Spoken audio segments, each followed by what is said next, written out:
കുട്ടികൾ എപ്പോഴും പഠിക്കുന്നത് അല്ലെങ്കിൽ ഏറ്റവും നന്നായി പഠിക്കുന്നത് മറ്റുള്ളവരെ നിരീക്ഷിച്ചാണ്. പ്രത്യേകിച്ച് മാതാപിതാക്കൾ അവരുടെ റോൾ മോഡൽ തന്നെയാണ്. പെരുമാറ്റ രീതികളും വികാരങ്ങൾ പ്രകടിപ്പിക്കുന്നതും ഒക്കെ ഒരു വലിയ പരിധിവരെ അവർ മാതാപിതാക്കളെ കണ്ട് അവരുടെ ശൈലി കണ്ട് പഠിക്കുന്നതായിരിക്കും.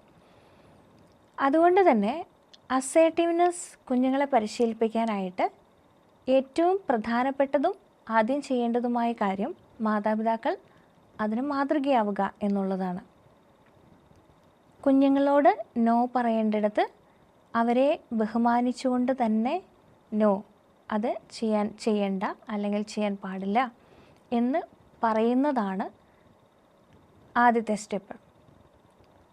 കൃത്യമായിട്ടുള്ള ബൗണ്ടറികൾ കീപ്പ് ചെയ്യുക.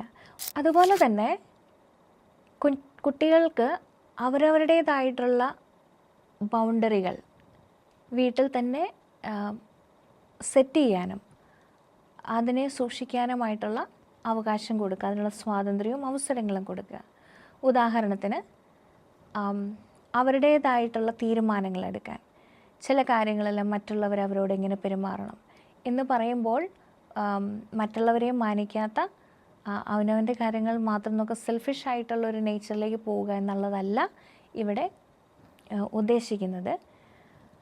മറിച്ച് വ്യക്തമായിട്ടുള്ള അവരുടെ അവകാശങ്ങൾ പാലിക്കാനും അവർക്കിഷ്ടമില്ലാത്ത അല്ലെങ്കിൽ അവരെ അസ്വസ്ഥപ്പെടുത്തുന്ന ചില കാര്യങ്ങളിൽ അത് വേണ്ട എന്ന് തീരുമാനമെടുക്കാനും ഉള്ള അവകാശം അവർക്ക് കൊടുക്കുക. ആ ബൗണ്ടറിയെ വീട്ടിലുള്ള മറ്റുള്ളവർ മാനിക്കുകയും അത് മാനിക്കപ്പെടാതെ വരുമ്പോൾ അവിടെ സ്ട്രോങ് ആയി അവർക്ക് വേണ്ടി സ്വയം നിലകൊള്ളാനുള്ള സ്പേസ് അവർക്ക് കൊടുക്കുക.